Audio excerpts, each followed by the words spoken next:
All right, so Yoda here is in front of me, and Cope is a little bit off camera, right underneath the camera. Now we have one of the authority figures is heading outside, and he's going to play the part of a guest arriving. So in a minute, we're going to hear a knock at the door, or the doorbell ring. The dogs are going to start barking and charge the door, and I'm going to show the guardian how she can use the nonverbal communication cues that we introduced earlier to move the dogs away from the door.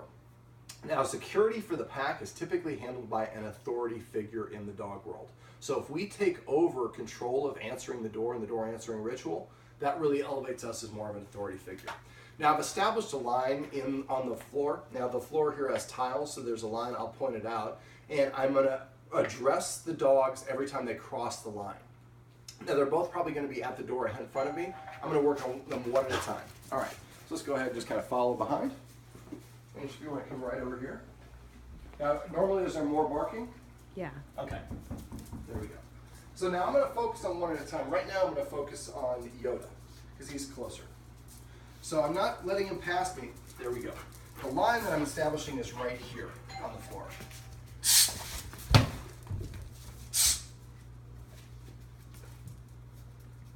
Now, if the dogs are on this side of me as I cross this line, then I just turn here and establish it. If the dogs are already there, then if the dogs are, here's the door, I just kind of wedge myself up and then walk towards the dogs. And I walk towards them to make them move away. I'm taking territory. All right, so now I'm here. I'm going to keep my hips pointed at them the whole time. I'm going to move backwards, but I'm going to do it in a very measured way. And never move backwards if they're moving forward. That's implied as giving up room to them. So I take a left, right, and I stay in place. If they stay in place, after a half a second pause, then I take another step back. So I'm reading the dogs with my paws. So now when I get to the door, I'm keeping my hips pointed towards them. I'm going to break down answering the door into individual steps. Now he's right at the line.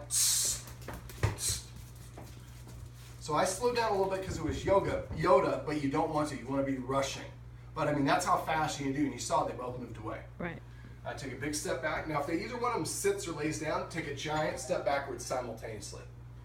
When I get to the door, I'm going to break down answering the door in individual steps. First one is the deadbolt.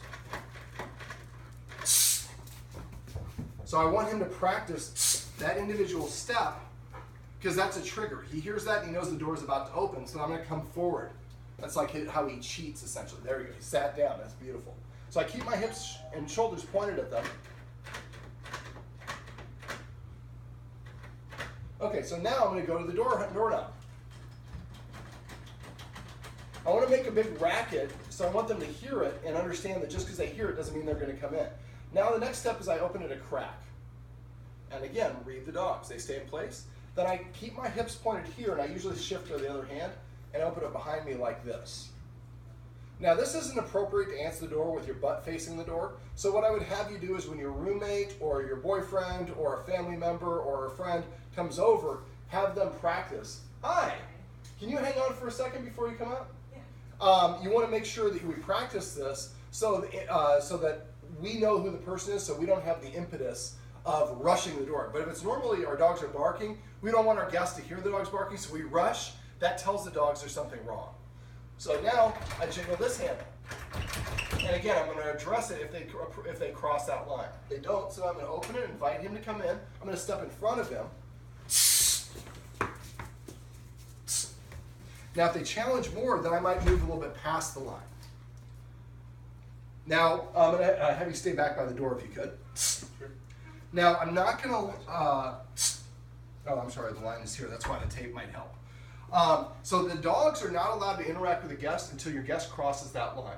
So if you have some guests come in who are not dog people, your dogs are far enough away where the guests are like, they feel comfortable. And if it is the bad person, or it's your roommate answering the door, and there's a bad person there, the dogs, boom, they can be there to help in 2 seconds. But right now, they're nice and calm because I've controlled the situation. So now I can invite, hey, Pat, welcome to the place. Glad to have you come, and we can chit-chat. And then when they cross the line, then the dogs can interact with them, but in appropriate ways only. They can't jump up and be a nuisance. So this is how we answer the door.